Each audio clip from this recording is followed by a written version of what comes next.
बरतिया लेके नंदी मसीना तान के, मसीना तान के दावत भोला बरतिया लेके नंदी मसीना तान के, मसीना तान के हिमाचलपुरी माँ शोर मच गए, हिमाचलपुरी माँ, हिमाचलपुरी माँ शोर मच गए भांग पिए जान के। जावत भोला बरतिया लेके नंदी मसीना तान के, मसीना तान के जावत भोला बरतिया लेके नंदी मसीना तान के, मसीना तान के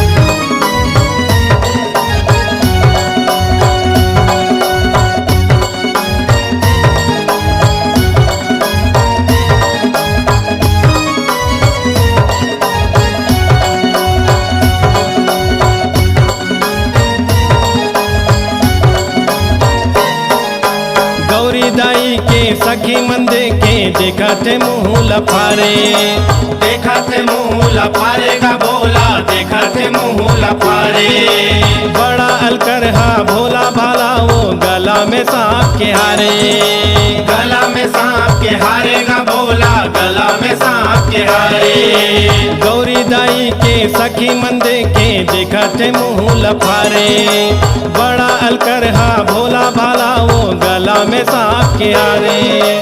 अंग भर चुप रे भभोतला बोला, अंग भर चुप रे, अंग भर चुप रे भभोतला बोला सोए बिच्छू कान के। ईद दावत भोला बरतिया लेके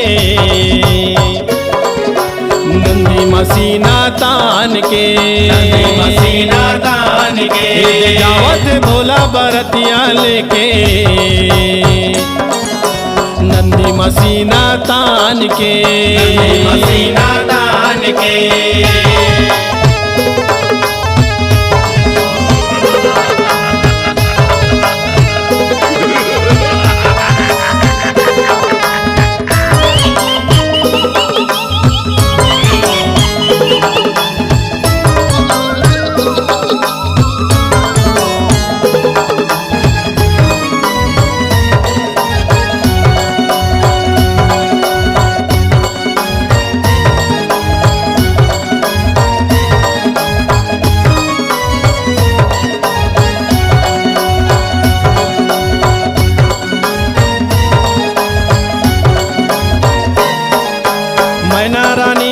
दुखी हो जाते आरती करे के बेरे, आरती करे के बेरे का बोला, आरती करे के बेरे आए न रज्जी ठौका बताते जन्म जन्म के फेरे, जन्म जन्म के फेरे का बोला, जन्म जन्म के फेरे मैना रानी हाँ दुखी हो जाते आरती करे के बेरे आए न रज्जी ठौका बताते जन्म जन्म के फेरे।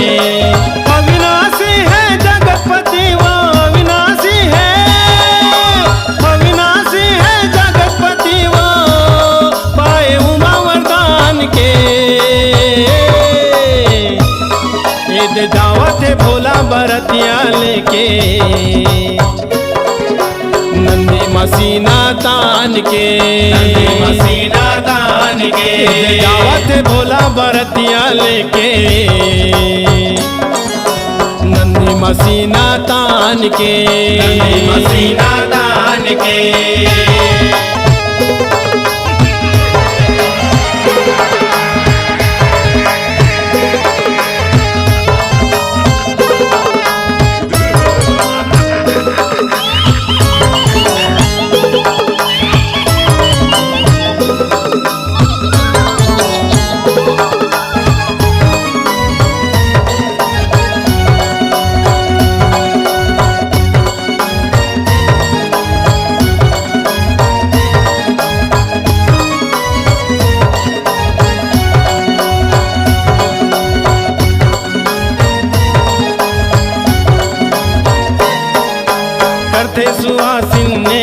जोगला ब्रह्मा पढ़े साकुचारे।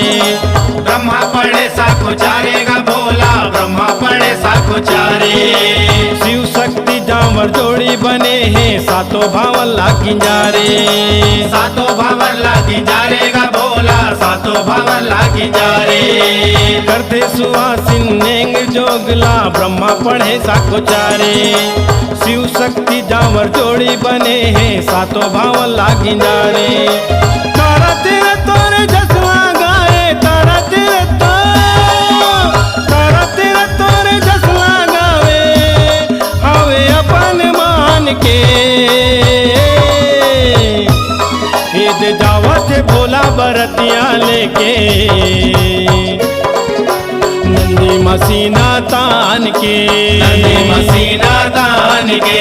जावत भोला बरतिया लेके, नंदी मसीना तान के। नंदी मसीना तान के। हिमाचलपुरी माँ शोर मच गए, हिमाचलपुरी माँ, हिमाचलपुरी माँ शोर मच गए, भांग पिए हैं जान के। ईद दावत भोला बरतिया लेके, नंदी मसीना तान के। नंदी मसीना तान के। ईद दावत भोला बरतिया लेके, नंदी मसीना तान के। नंदी मसीना तान के। नंदी मसीना तान के। नंदी मसीना तान के। नंदी मसीना तान के। नंदी मसीना तान के। नंदी मसीना तान के।